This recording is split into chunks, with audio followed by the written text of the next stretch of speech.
Ubutumwa bwiza nahawe mu kwezi kwa kabiri tugezeyo Imana itwereka byinshi ariko muri ibyo hari birindwi Imana yageretse ingiye kugiye kuzana ubutabazi mu itorero. Nibyo rero ngiye kubagezaho. Ubutabazi muri itorero rya Pentecote mu Rwanda ADPR ryo twishuzaga amafaranga turayabura, ariko tugiye ku musozi Imana iratwiyereka inyereka ibintu birindwi bigiye gutuma duhembuka muri ADPR. Icyambere nuko azatwishura ibirarane kikaba ikimenyetso ko ari umutabazi. Uwo mutabazi yabarinde? Umutabazi ni Ezayi, umushumba mukuru w'itorero rya ADPR mu Rwanda ADPR. Niwe mutabazi Imana yohereje muri ADPR? Niwe mutabazi Imana yohereje kugira ngo azahure ibintu atunganye itorero. Yajeje gutabara mwebwe mwakoraga muri Fateke cyangwa ni muri rwego ni muri rusange? Izo mpamvu ibyo birindwi bitabara hose. Aho ntabwo waba urimo kumuvuganira kubera yuko yaguhesheje ideni bari baraguhezemo? Oya,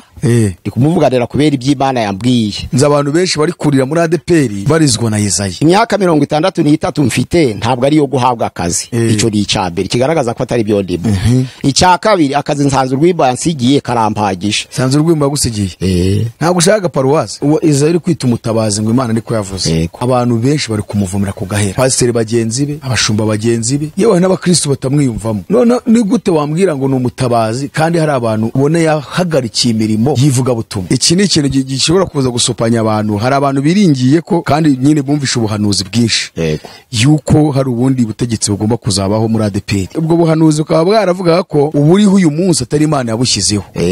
Niyo mpamvu igiye kubuvana ishyireho ubwayo. None wowe uraje uti rero ahubwo reka mbavuguruze. Imana hari ibintu yatubwiye mu yatubwiye ko n'ubu buyobozi buriho bwa ADPR ari Imana yabushyizeho. Ndavuguruza ibyo bavuze gatari ukuri. Weho uri kurebera ku bwinshi ngo Ezayi yagiye kubw'Imana ngo ni umutabazi kandi yarafasha abasaza bayoboye itorero imyaka n'imyaniko batangiranye naryo, bakomye akagoma, bazamutse imisozi bamanuka iyindi, none abambuye abavanye ku isahane no kuvuga ubutumwa bwiza bashaje. Wumva icyo yakoze ari kiza kuyivuga ngo ni umutabazi? Noze pasi ubundi wowe abantu babwirwa n'iki niba ari Imana yagutumye? Uko rero uvuga ngo wareretswe niko nabo bavuga ko nawe urimo guhimba. Wowe uravuga uti ngewe ni ubutumwa Imana twisangira kandi ibyo yatubwiye byose biri kugenda bisohora mbireba.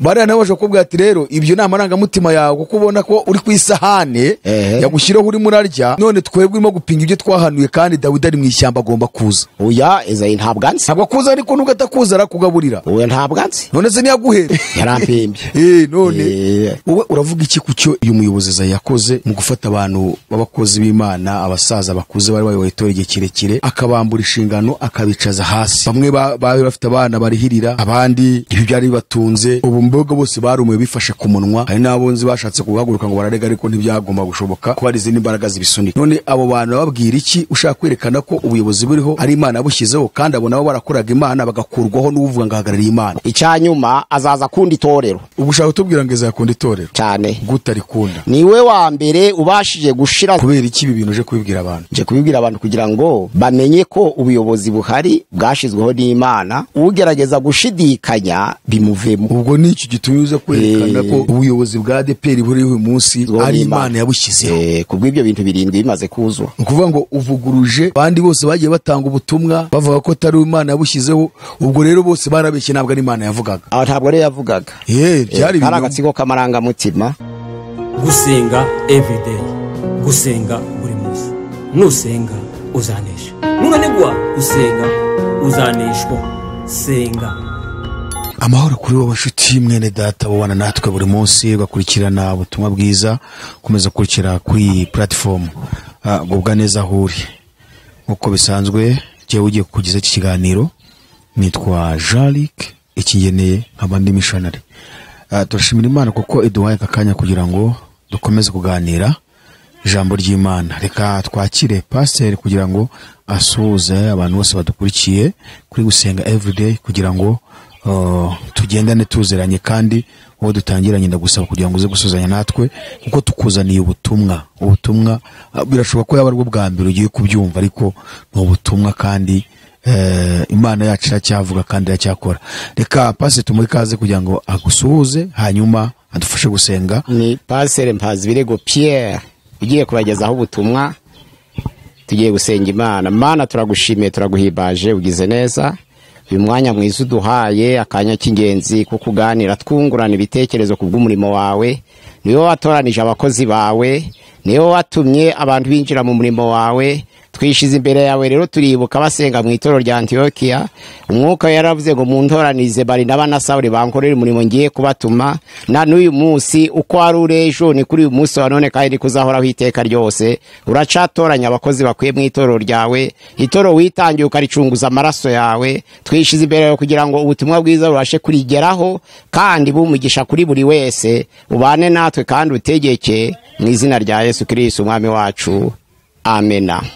Base uyu munsi ngo dufite message Imana yaguhaye. Mfite amatsiko yo kuyumva kimwe na bene data bose badukurikiye.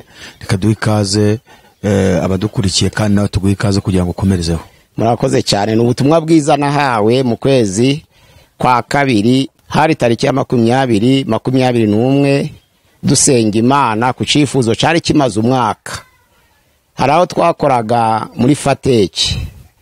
Yari yahagaritswe tariki ya 21 z'ukwa gatatu 2019. Ariko hari ibirarane by'amafaranga batari baratwishuye, tugira inzara rero turasonza. Biba ngombwa ngo dufate ibihe byo gusenga uko twari tumaze igihe twishuza. Turasenga none dufata umwanzuro wo kuja ku musozi. Tugezeyo Imana itwereka byinshi, ariko muri ibyo hari birindwi Imana yageretse imbwiye kugiye kuzana ubutabazi mu itorero. Nibyo rero ngiye kubagezaho. Ubutabazi muri itorero? Itorero rya Pentecote mu Rwanda ADPR ryo twishuzaga amafaranga turayabura, ariko tugiye ku musozi Imana iratwiyereka inyereka ibintu birindwi bigiye gutuma duhembuka muri ADPR. Noneho icyo gihe twarishuze kuko igihe cararenze, ariko Uwiteka Imana ibanza kunyereka mu gitabo ca Yeremiya, umuhanuzi Yeremiya ibice 5:17, avuga ngo havumwe umuntu wizera undi muntu akiringira amaboko ye n'imirimo ituruka mu maboko ye. Imana irongera ingereka muri Zaburi ya 50:10 kugeza kwa 12 havuga ngo iyo mba narashonje simwe nakabwiye kuko imisozi yose n'inyoni n'inyamaswa ni ibyanje nafata mu byo nshaka, ibyisi yose ni ibyanje, shonje rose nabwira abantu. Ayo magambo Imana iranyerekera avuga ngo muhumure hagiye kuza ikintu cyitwa umutabazi. Imana ikoresha ijambo umutabazi. Tubyibazaho umutabazi ninde, umutabazi niki? Ntitwabasha kubisobanukirwa ndaceceka, ariko dusenze kuri 21 nyine uko kwezi kwa kabiri 2020 Imana irongera yatwereka ngo bya bintu birindwi muze mugenda mubara kimwe ku kindi. Icyambere Imana irambwira ngo ikimenyetso kizababera ukuri kw'ibyo navuze bizasohora nuko mugiye kwishurwa amafaranga yanyu. Icya kabiri nuko uzabishura azaba yarasiza kandi kazi kandi gakomeye. Icya gatatu nuko uzabishura azatangira mu kwezi k'umugisha. Azatangira mu kwezi k'umugisha. Icya kane uzabishura azakora mu bihe biruhije. Icya gatanu azangwa n'abantu. Icya gatandatu azaza adakunda amafaranga. Icya karindwi azaza akunda itorero. Muje mureba kimwe nibirangira byari bitarasohora, ariko bimaze gusohora byangombwa ngo bigeze ku bantu. Ibyo bintu birindwi ni ibyo ngibyo uvuze? Ni ibyo mvuze. Icyambere nuko azatwishura ibirarane kikaba ikimenyetso ko ari umutabazi. Amafaranga twe twarayabuze. Uko kwezi kwa kabiri mu kwezi kwa gatatu nagiye Basisi, ibyo birarane biriyo. Ngaruka mu kwezi kwa 11 umutabazi yaragiyeho tariki 8 z'ukwezi kwa 10. Ngeze hano nsanga abantu turashonje, hari mu bihe birije nyine bya Covid, turandika, ariko umutabazi nyine aravuga ati nje simeze nk'abandi, ntabwo nzarya imyenda y'abantu ahubwo nzabishura. Ikimenyetso ca mbere kiba kirabonetse, aratubwira ngo muze mushikira amafaranga yanyu yo mwakoreye mu kigo ca Fateki. Ico kimenyetso turakibara. Uwo mutabazi yabarinde? Uwo mutabazi ni Ezayi. umushumba mukuru w'itorero rya ADPR mu Rwanda, ADPR. Ezayi niwe mutabazi Imana yohereje muri ADPR. Niwe mutabazi Imana yohereje kugira ngo azahure ibintu atunganye itorero. Yajeje gutabara mwebwe mwakoraga muri Fateke cyangwa ni muri rwego, ni muri rusange? Izo mpamvu ibyo birindwi bitabara hose. Icyadutabaye ni icambere ko twari dufite impagarara kuba twarakoreye amafaranga ntituyabone. Kandi nkubwiye ko umwaka wari urangiye kuko byari bigeze kuri 20 z'ukwa kabiri. Fateke yarahagaritswe kuri 20 mu mwezi kwa gatatu ku mwaka wa 2019. Ubwo rero Imana iradutabara, amafaranga turayabona. Ikimenyetso kimwe dutera ngo ni umutabazi koko. Twari dusigaye tuburara, nta mirimo yari ihari, ariko aradutabara. Icya kabiri azaza akazi keza, uwo mutabazi. Hope kari akazi keza cyane karuta n'itorero. Ezayi yakoraga muri Hope? Ayihagarariye, ariko kandi ntabwo yaje kubera amafaranga, kubera yafite. Ntabwo yari kwiteza ibibazo, ahubwo kwari ugutabara. Ni iki Imana yari yamubwiye. Hope ushobora kudusobanurira neza? Umuryango wa Hope udusobanurire nyine mu buryo burambuye. Ni umuryango w'itorero ukorerana n'amatorero, ariko utabara abantu benshi batishoboye, ugakora imishinga ukayifinansa. Wari umushinga, yari umurimo mwiza cyane utabashaga gusiga. Nukuvuga ngo yari umuyobozi wayo? Yari umuyobozi wayo. None ukavuga uti Imana yababwiye yuko azasiga akazi keza. Binyibutsa rero ijambo ry'Imana rivuga ngo ntabwo tuja mu murimo w'Imana tugiye gushakamwa akazi, ahubwo abakurikiye Imana bagasohoza ubutumwa bwiza nabaze mu torero bataye umurimo. None se paze wenda ngira icyo nkubaza, ubu ushaka kumbwira ngo Ezayi ubuyobozi ariho uyu munsi umuyamba amafaranga make kuruta bambe ari munsi yayo yahembwaga muri Hope? Umuhemba rutayo yahembwaga. Ariko ibibazo ni byinshi ntiwabyitereza, kuko miliyoni imwe ku muntu ufite amahoro iruta miliyoni 3 ku muntu uri mu ntambara atukwa. Nizo mpamvu atari kubyebera. Seza yaratukwa? Atari kubyebera. Muyobozi ukomeye kuri yaratukwa, tukeka ni atukwa nande? Ndi kuvuga ngo ntabwo bamwiyumvisemo, nizo mpamvu batabyishimiye. Ubwo rero kuja ahantu batakwishimiye. Ahubwo paze uzi ko agafaranga karuta ibintu byose? Agafaranga nto karuta amahoro. Umuntu ukijije wabyaho bwa kabiri.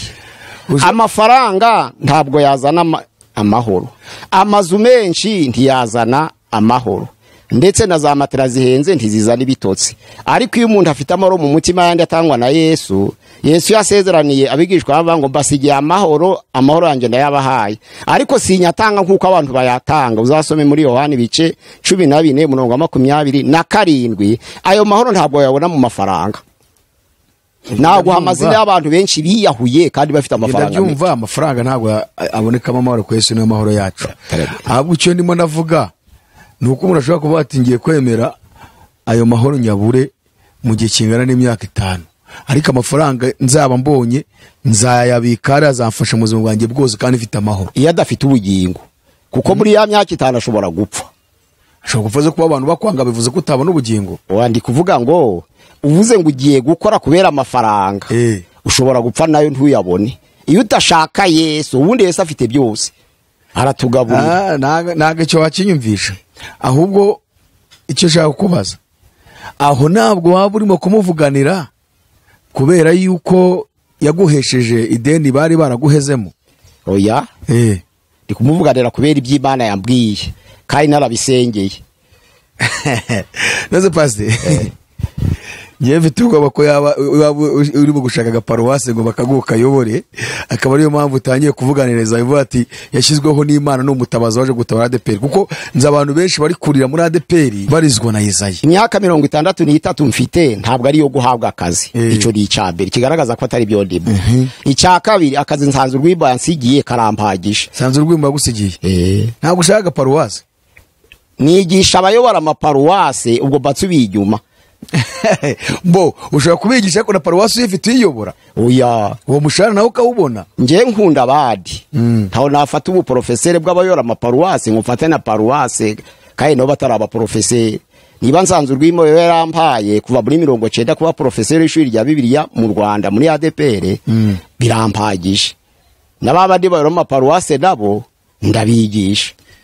ubwo ukavuga uti ni ubutumwa Imana yaduhaye kandi tubona ko mu gusohora ari ikintu ari nkubwiye uwo Israel kwita umutabazi ngo Imana niko yavuze. Abantu benshi bari kumuvumira ku gahera, pasiteri bagenzi be, abashumba bagenzi be, yewe n'abakristo batamwiyumvamo. None ni gute wambwira ngo ni umutabazi kandi hari abantu ubone yahagarikiye imirimo yivuga butumwa? Ni umutima mu ivuga butumwa si umuntu yari hagarika muri ADPR kuko ari abantu benshi bazi ko kuvuga ubutumwa muri ADPR gusa none yarabicaje kandi nabo baricara baratuza. Abo bazi rero ko yabahagaritse ntabwo bari barahamagaye kuko nta muntu kuri umuntu ku bupasiteri.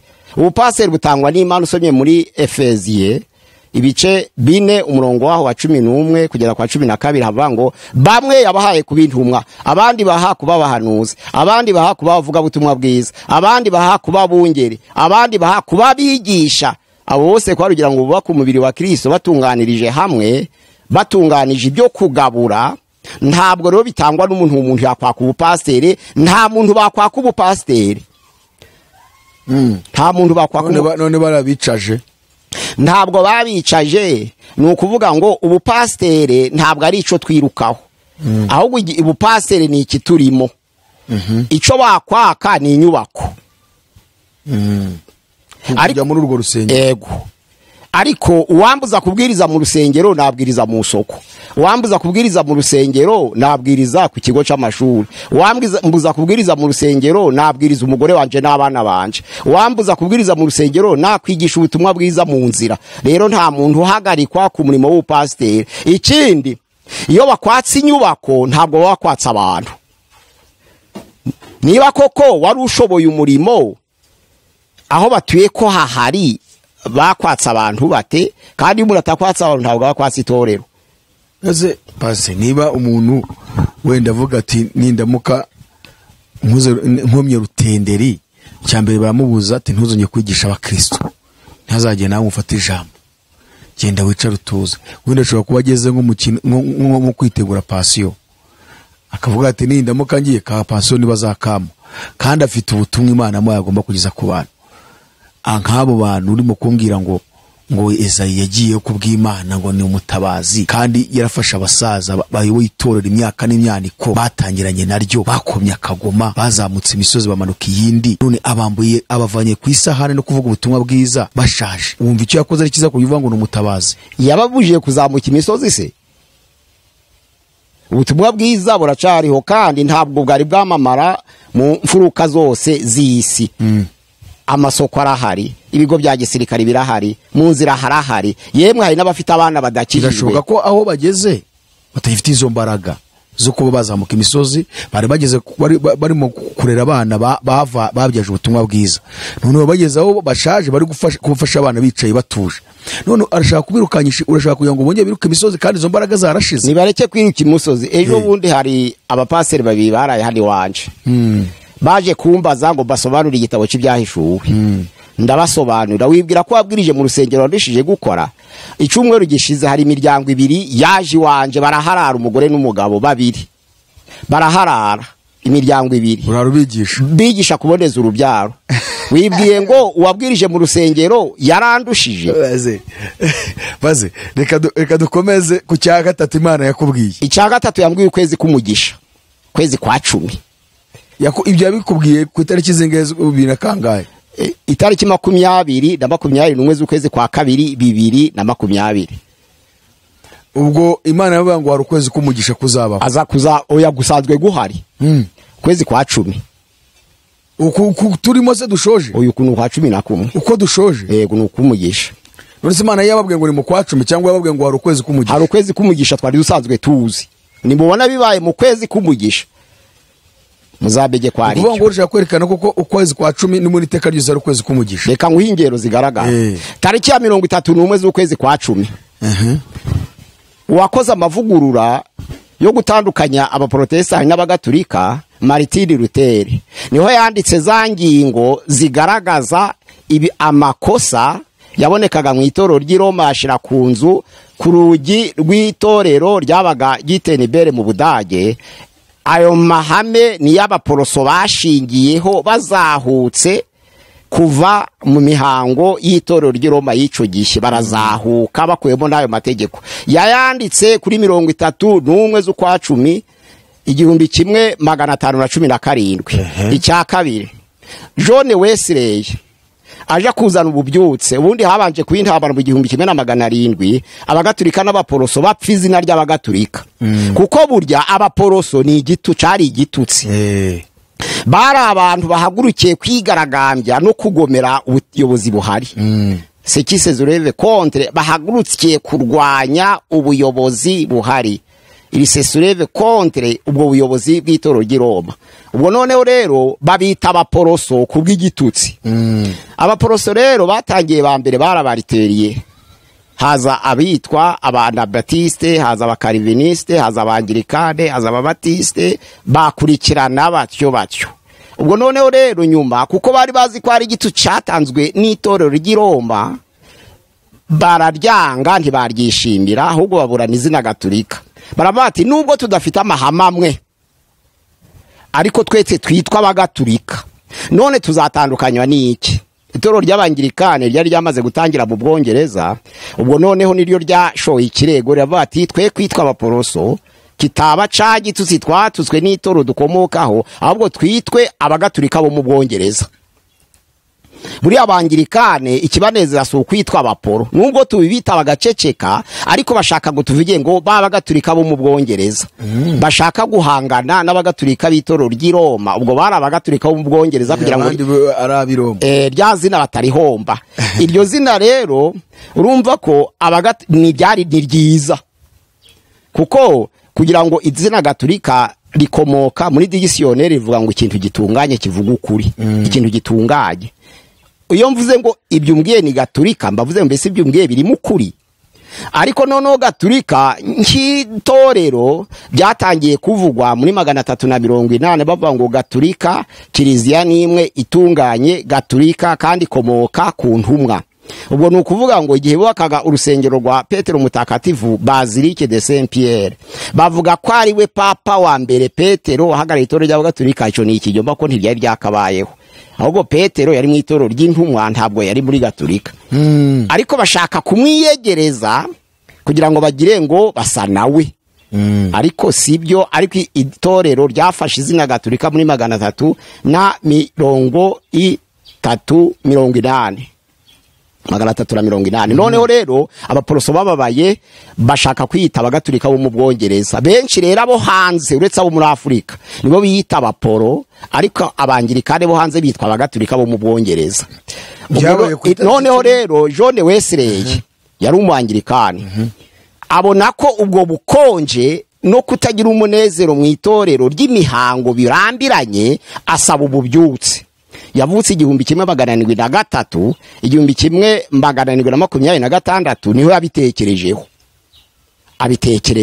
abitekerezaho hagira n'abandi bamwungirije uwitwa Edouard barafatanya kugira ngo batekereze kuri ico kintu.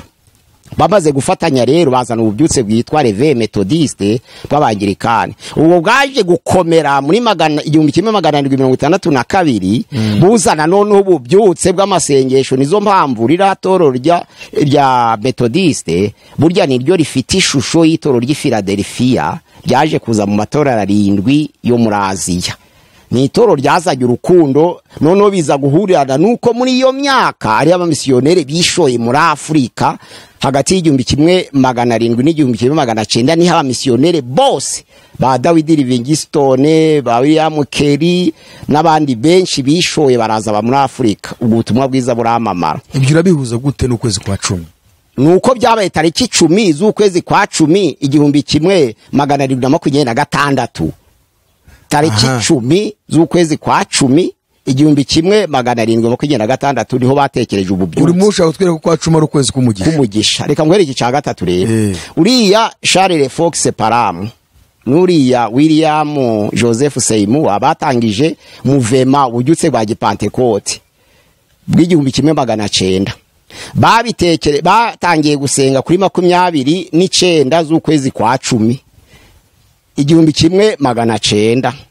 Ububyutse bumanuka tariki 31 z'ukwa 12 1900, ubuca tariki 1 z'ukwezi kwa mbere 1901 muvema Pentecoste yabyutse. Ariko icifuzo cyo kuvuga ngo Mana zana ububyutse bumeze nk'ubw'igihe cy'intumwa kandi nuja kubuzana ryari isengesho utangirire kuri nje. Niho byatangiye kuri 29 z'ukwa 10 1900. Rero bibaye bitatu icazanye ubuvuguruzi bw'abaporoso ari bitwa abagatolika b'Ubwongereza, icazanye ubuvuguruzi bw'abametodiste bazanywe na John Wesley, ubw'abaporoso bwazanywe na Martin Luther, noneho rero buriya bwazanywe na Charles Fox Parham n'ubwa Pentecote bari Abamerika babiri. Burya babukongeje muri Swede bari buzana muri Congo no mu Rwanda no mu Burundi, ariko bwatangiriye muri Amerika. Noneho kuva ico gihe baravanga ukwezi kwa 10 n'ukwezi kumugisha. Abantu bose baza amateka y'itorero, abantu bose bayobora itorero bazi ko ukwezi kwa 10 ari ukwezi kumugisha. Ariko Ezayi rero hagiye tariki 8 z'ukwezi kwa 10 biba bihwaniyemo. Baze aba wize urakavuga uti Ezayi nawe yagiye ku tariki 8 z'ukwezi kwa 10 kwezi kumugisha, hanyuma ababera umugisha aratwishura. Ako baze ivyo navuze ni ngewe namaranga mutima. Oya namaranga mutima shingiye kuri uyu muntu ibyo yabakoreye byiza. None se umukirisa akora bibi? Niyine nibyo mvuga, ariko barahari benshi bitwa abagize kandi bakora bibi byinshi. Kuko Imana yaradusezeraniye, Imana yaradusezeraniye ubutabazi bukaba busohoye nta kinyoma. Ntabwo ari yerekwa rituruka ku Mana. Aha, twagiye ku cyakane. Noneho rero icyakane azakora mu bihe biruhije. Uzi ko Covid yari ifite imbaraga, yagiyeho rwose ifite imbaraga cyane. Ifite imbaraga tariki ya 8 z'ukwa 10 yari ifite imbaraga, ariko ari ihangana. Akorana n'abantu badasenga, akorana n'abantu badatura. Arundi yari guhagarara. Ntabwo ari guhagarara ko harimo agafaranga rega muri radio. Oya, yakoze mu bihe abantu badasenga, abantu badatura. Nubwo batatura ariko ntabwo yari kuribura. Yari kuri kurayo. Hari abantu ntibasenga, amatorero arafunzwe, ntibatura. N'amakonte barashyize abantu baturaho. Araya kuri momo. Uriya waruzi ko mu itorero iyo utemeye ko batura babareba batayatanga. ADPR ifite abakire bazi ko gutura no gutanga icya 10 hari ibindi bintu babonamo, ariko ntiyarahagije wo guha abashumba. Ariko ari ihangana arakora. Icya 5 babanze kumushidikanyaho. Imana yababwiye mu 2020 yarabitubwiye ko bazabanza kumushidikanyaho. Urabona Dawidi yatoranijwe n'Imana, kuko Sawuli yari yaratoranijwe n'abantu. Buryi watoranwaga n'abantu nibo bamubariza gihembe ry'amavuta. Dawidi rero atoranywa n'Imana, yasutsweho n'amavuta na Samuel. Ariko kuko bari bamaranye imyaka 40 na Sawuli, ntabwo biyumvisemo Dawidi. Usomye Samuel ya 2 bice 5 umurongo wa 1 kugeza ku wa 5, burya Abisirayeli babanjije kwimika Ishiboshete ukomoka mu muryango wa Sawuli ayobora imyaka 2 Dawidi ataremerwa. Nuvuga ngo kugeza ku myaka 7 Dawidi yayoboraga Abayuda ariko atayobora Abisirayeli. Ibyo urabizi. Bamushidikanyaho, bamwanga, bamutuka ngo avuye he, Sawuli yatowe neza, ibi bintu biri kuza biri guhinduka. Ariko nyuma y'imyaka 7 hazi yerekwa rivuga ko Dawidi ari we mwami wa Isirayeli yose. Ubwo yatwaye imyaka 33 yarakagombye gutwara 40. Yarashizweho n'Imana. Ngo n'Abayuda yayoboraga gusa imbere mu myaka 7. Noneho rero ico kitubera ikimenyetso bati uwo muntu azabanza kwangwa n'abantu. Mugereranya noneho niyo amateka ya Dawidi yo kwa Dawidi na Ishibosheti. Ndavuga ati na Ishibosheti yo imyaka 2 ari w'Abayisirayeli bifuza. Dawidi ayobora imyaka 7 ayobora Abayuda gusa, ariko Ishibosheti apfa afite imyaka 2. Abayuda bahora Abayisirayeli bo baba mu kazerero no guhuzagurika. Dawidi aza kwemerwa nyuma y'imyaka 7, baramwishimira ndetse agira ubuyobozi bushimwa n'Imana. N'Imana nayo imutagira ubuhamya. Ico cyabaye icya 5. Yego. Icya 6 uwo muntu azaza adakunda amafaranga. Nuze dusubiye inyuma ku cya 5. ubundi Ezayi abantu bamushidikanyijeho, abantu batangiye gutanga ubuhanuzi ngo siwe, ngo hari undi Dawudi uri mu ishamba, ngo hari ngo siwe. hari ubutumwa bwagiye butambukaho bwinshi cyane kuri social media. Ubwo rero ntabwo ari Imana yabajya ibizanye, ahubwo babaga babihimbye no mu nsengero bakabihanura no mu butayu babihimbye. None kubw'amarangamutima babihimbye, igitwamvu ko bahimbye nuko bya bimenyetso neretswe 7 byuzuye. Uko rero uvuga ngo wareretswe, niko nabo bavuga ko nawe urimo guhimba. Kandi nge ndi gusoma. Usoma iki? Bibiliya. Huye gusoma ibiyaga byo turimo turavuga. None se barasoma. Wowe uravuga uti ngewe ni ubutumwa Imana twisangira twi. Kandi ibyo yatubwiye byose biri kugenda bisohora mbireba. Bariya nawe baje kubwira ati rero ibyo ni amarangamutima yawe, kuko ubona ko uri ku isahane yagushyiraho uri murarya, none twebwe urimo gupinga ibyo twahanuye, kandi Dawidi ari mu ishyamba agomba kuza. Oya, Ezayi ntabwo anzi. Ntabwo kuza, ariko nubwo atakuza arakugaburira. Oya ntabwo anzi. None se niyaguhera yarampembye. None urumva rero aho ngaho abo nabo bashaka kugupinga, turabeshya. Twebwe Imana yavuga natwe 100%. Ndabesha kandi Dawidi barabaje kumushidikajyaho. Ikindi kintu abantu bashobora kugira ikibazo. Yego. Ushobora ngo kuki utabivuze mbere yuko ibyo biba? Byari bitari byasohora byose. Kubabwira ibintu bigiye kubaho Imana yambwiye. Twebwe twahanuye ko bizaba kandi muzabibona Dawidi abonetse. Ubuhanuzi bw'Imana ari uko nguvuga ngo byarasohoye. Yeremiya ibice 28 umurongo waho wa 8 n'uwa 9 haravuga ngo abahanuzi batubanjirije babahanuye iby'ibyago n'intambara n'amakuba n'indwara biraba mu bihugu byinshi, ngo ariko umuhanuzi hanura amahoro, ngo namara gusohora ayo mahoro yose yabonye, ngo azamenyekana ko yatumwe n'Uwiteka gusa. Nari kubivuga byose bitari byuzura. Bo baravuga ati ugomba kubivuga kugira ngo nibizaba abantu bazavuga ati kuko Imana yarabivuze. None wowe uri kuza uvuga uri muririra Ezayi yarakwishyuye, ninguje kuvanga Imana yarambwiye. Urumva abantu ntabwo babyumva. Barabyumva. Okay, twagiye ku cya gatandatu. Icya gatandatu yaje adakunda amafaranga. Ezayi ntago akunda amafaranga. Oye. Gute atayakunda? Nakoze ubushakashatsi, nta mushumba n'umwe wo muri ADPR wahaye paruwasi atanze amafaranga. Hari ingoma yigeze ibaho batanze amafaranga. Hari ingoma yigeze ibaho batanze amafaranga, ariko iyo nta mushumba n'umwe wigeze ahabwa paruwase kubera atanze amafaranga. None ko paseri ubutahari ubwirwa n'ikindi batayamuha. Narababajije abashumba bose barababajije. Abanyeshuri banje se bampisha. Bose barababajije. Bose narababajije 143 nta n'umwe. Bose baragwakari. Amusunikiye akantu. Oya. Ukavuga uti rero kubw'iyo mpamvu nabo baje bakambwira gutyo ko nta kantu batanze, ubwo yaje adakunda amafaranga. Nabanje gukora ankete, ubwo kubabaza kwa rugira ngo ndeye ko birahuza, ariko umuntu ukora ubushakashatsi akora ankete akagira mu bakonta, akagira mu basigara, akagira muri byose. Bose barahaciye. Narahaciye. Usanga nta ruswa irimo. Ntayo. Aha, icyanyuma azaza kundi itorero. Ugushaka utubwira ngo ezakunda itorero cyane. Gutarikunda. Niwe wa mbere ubashije gushira za ministere mu buryo, buri ministere mu mwanya wayo. Uzi ko Imana ya kugitinda wo mbwirizo ministere nuko intumwa se gatoya. Ni gute ushaka kutubwira ngo Ezayi niwe wa mbere uje muri ADPR kuva ADPR yabaho ngo ushize ministeri zose uko zikurikirana mu buryo? Intumwa ifite ishishinzwe. Umuhanuzi afite ibyo ashinzwe. Umuvuga butumwa afite ibyo ashinzwe. Umushumba afite ibyo ashinzwe. Umwarimu afite ibyo ashinzwe. Ubu ngubu wakubaza ngo itandekaniro ry'umwarimu n'umuvuga butumwa ubu wabibega, ariko mbere ntiwabimenyaga. Gute twereka kuntu yabishize mu buryo nyine. Yabishize mu buryo intumwa zata ninde ugushaka kuvuga. Intumwa ni umutwara butumwa apotre. Umuntu barimo se muri ADPR. Oya. Hari barimo cyane. Harabuzi yohereje bagiye ha. Intumwa ziri kuvuga ubutumwa.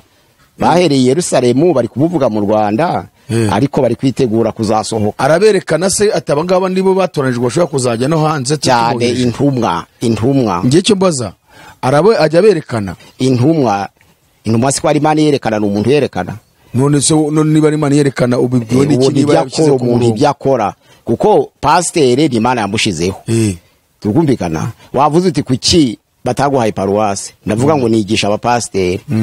Ariko pasteur ni Imana ishiraho umuntu, ntabwo ari abantu bashiraho umuntu. Nukuvuga ngo cyo ni ikimenyetso kigaragara gushira za ministere mu mwanya wazo. gushiraza ikindi ntabwo yumva amabwire.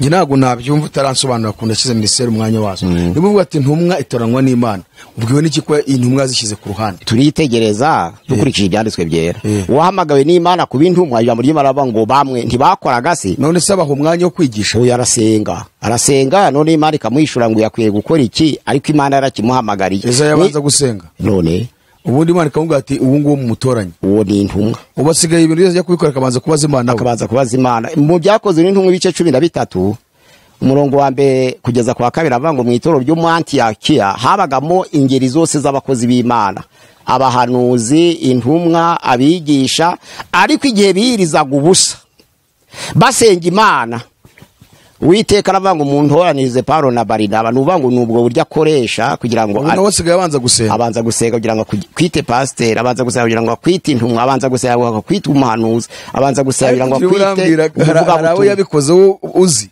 Aba bose bari gukora niko yabyagenze.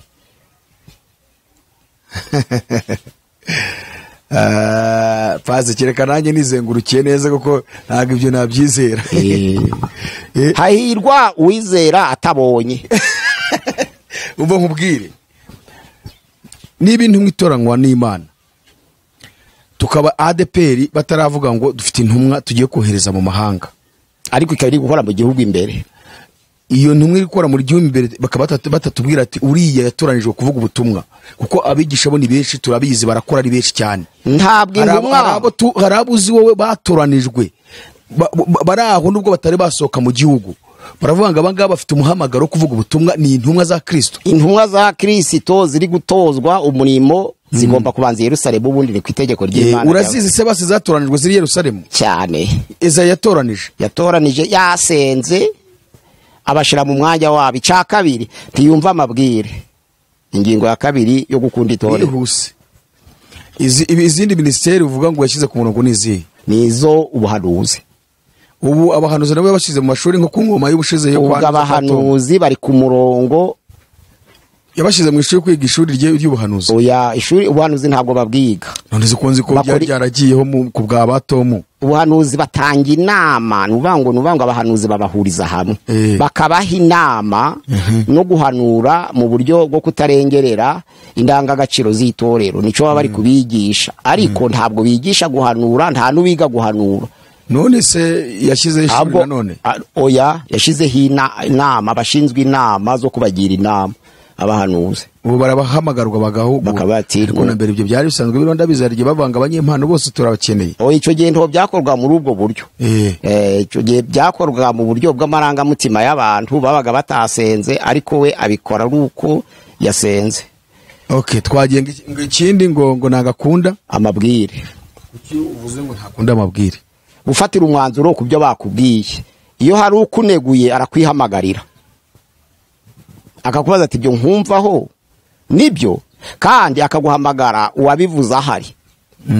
Nta wundi wabikoze.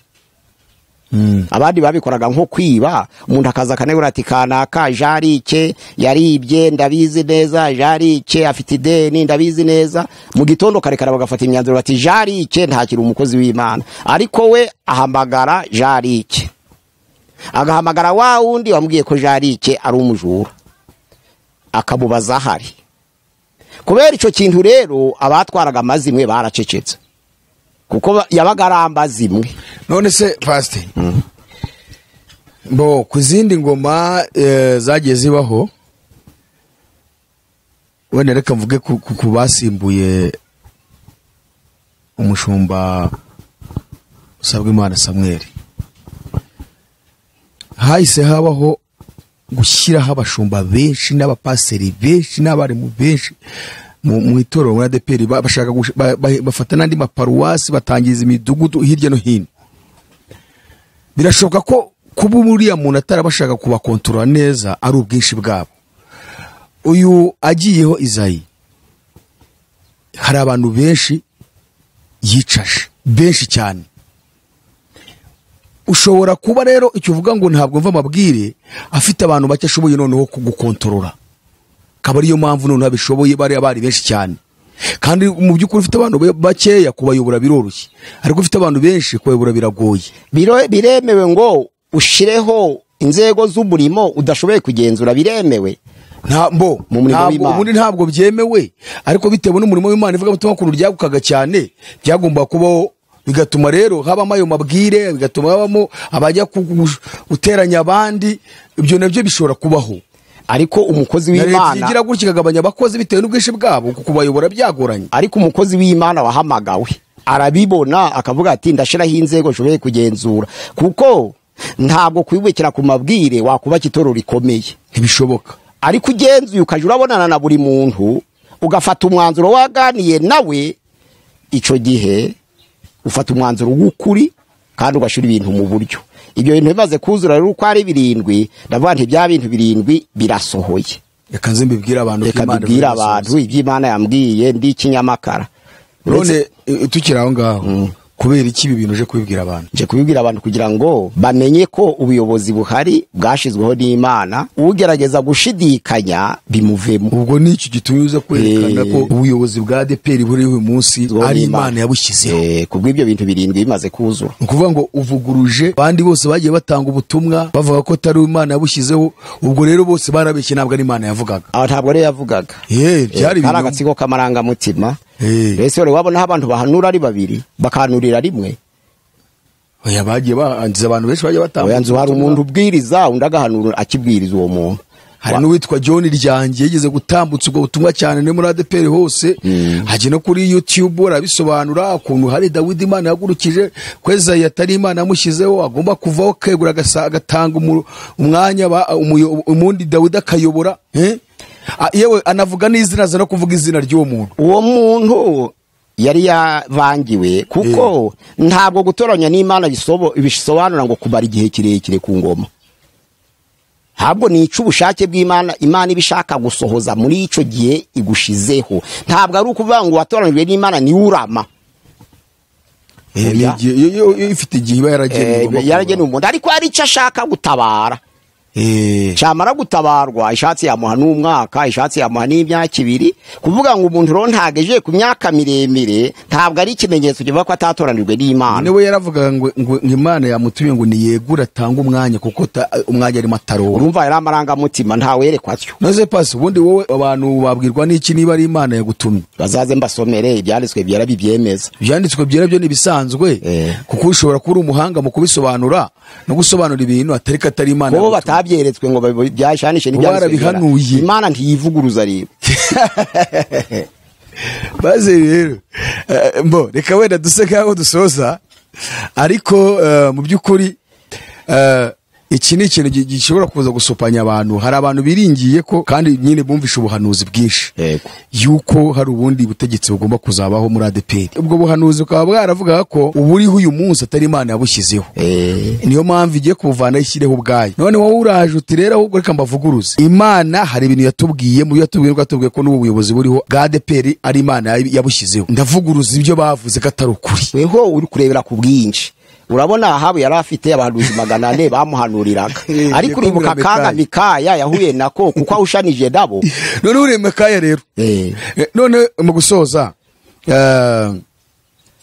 wowe uravuga iki kucyo uyu muyobozi yakoze mu gufata abantu b'abakozi b'Imana abasaza bakuze bari bayoboye igihe kirekire akabambura inshingano akabicaza hasi bamwe bari bafite abana barihirira abandi ibi byari bibatunze ubu mbogo bose barumwe bifashe ku munwa hari n'abonzi bashatse kuhaguruka ngo bararega ariko ntibyagomba gushoboka ko hari izindi mbaraga zibisunika none abo bantu babwira iki ushaka kwerekana ko ubuyobozi buriho ari Imana yabushyizeho kandi abo nabo barakoraga Imana bagakurwaho n'uvuga ngo ahagarariye Imana oyi ni byiza kuko byigisha abantu gukora mu nzira zitandukanye buriya gutanga guhesha umugisha kurusha guhabwa umukozi w'Imana rero w'ukuri urabona Matayo ahamagarwa Yesu anyuraho yarakoresha razagikoro yari afite akazi kinjiza amafaranga ariko avuga ati nkurikira amukurikiye abantu babazi umuntu binjizaga amafaranga kuri Yesu ngo azamubone hiki ariko ntaco yabaye ashoje umurimo reba Zakayo ibintu yasize ashaka kureba Yesu reba Petero na Yohana barabarobyi kandi abarobaga ari wo mwuga bagurishaga amafaranga bakayobona benshi ariko basiga umurimo nizo mpamvu rero ico nabagira indama nuko dukwiriye gukorera Imana twarataye imirimo ntidukorera Imana dushaka ibirimo kuko ntabwo igihe cyose dukorera Imana ntabwo ubushobozi bwo kubona imirimo bahari twabwirije ubutumwa nkanje ndakoreye ku Cirabyo icyangugu nigi Bukavu natangiye ivuga butumwa muri 85. Ico gihe nakoranaga n'umupasiteri witwa Mitima Pierre ku Kirabyo. Kabutura Gabriel Nsangayo ari hamwe na Nsanzurwimo Yosefu, ico gihe bari hamwe na Bucana Marite muri 85. Basanga ndi kubwiriza ku Kirabyo nije bari bapangiye bavuze ngo ubwo Nsanzurwimaje ngo abari bapangiye bahagarare. Nsanzurwimo aravuga ati no, reka uwo mwapangiye akomeze natwe twumve. Ariko namaze kubwiriza 85 hari mu kwezi kwa 10 85 kwa kwezi kumugisha nakubwiraga. Nsanzurwimo aravuga ati uyu mwana ni umunyekongo wajyu ni heshanti ni Masisi, nzagukoresha. Nararangije ko muri 90 nyohereza muri Ibeje Igisenyi kuvigiye kugiye umunsi wa none. Iyo nkubwira ngo akazi Nsanzurwimo ampaye karampagije nuko kuva muri 90 nigishije abapasiteri kugeza uyu munsi wa none. None urankura ku buprofesere bw'abapasiteri unshire ku bupasiteri uvuge ngo nzamuyintera. None pasiteri arambwira ubwo njayo hari muri 85 ubu biza gusora muri 90 anyohereje kuri Ibeje Nsanzurwimo Yosefu. Akazi yampaye rero karampagije ntadene nongera ku apurika unsaba akazi. Yarakampaye karampagije nyuzwe nako. None kandi mfite imyaka 63 sindi wo gusaba akazi. None icyo ndi kugushaka kukubaza ari nacyo dusorejeho. Nk'umuntu nkawe utanze ubutumwa Imana ngo yaguhaye. Icyo nsindageza nicyo kuvuga ngo Ezayi ngo ni Imana yamwimitse ne yamushyizeho. Uno ubuyobozi bw'Imana no mutabazi. Tekereza kuri abo bantu yicaje. Ese bo baremera ko ibyo uvuze ari ukuri? Baravuga ko ari Imana koko ibyo uvuze ari yagutumye yabashyizeho? Ko ibyo bavuze ntabyemeye nabaye. Haco baraba. Kuko bo bashobora kuvuga ati uyu nawe nuko ari kwisahana ari kugaburirwa. Nkuko nawe uri kuvuga ngo bari abahanuye nabo na agatsiko ko kahanuraga ibinyoma. Yego. None tekereza kuri abo bantu umbwire ikintu bari bwumve kuri bo. Ahubwo icyo barunguka barunguka gukora ibindi. Akandi kazi bajye gushaka ibindi barabyunguka. Bazi ko gukunda Imana atari inzira yo kubona inyungu. Noneho rero mu gusoza niki wabwira abakristo bose muri rusange nabo bose bavuyeho kubirebana no kubaha ubuyobozi buba buriho muri icyo gihe? Abaheburayo igice ca 13 murongo wa 17 haravuga ngo mwubahe ababayobora kandi mubagandukire muri byose kuko ari bo bababera amaso barinda imitima yanyu nk'abazayibazwa. Ni ukuvuga ngo umushumba kwiriye kubahwa kuko arinze imitima yabera nk'uzayibazwa. Hazarubanza muri eschatology uyoboye azaburana kabiri. Azaburana gukiranuka kwe yongere aburane imiyoborere. Urumva rero ko utagandukira ubuyobozi aba agandiye n'Imana. Kuko ubuyobozi bwose bushigoho n'Imana ibyo birebe bwabo bwa leta bwabo bw'itorero. Ndakangurira abakristo bose kubugandukira. Hanyuma niki wabwira noneho ubu buriho noneho buyoboye ingoma ya Ezayi? Nugusenga Imana igakomeza guhishura byinshi kugira ngo itorero rikomeze rihagarare neza rishikamye ritegereje kugaruka k'umwami wacu Yesu Kristo.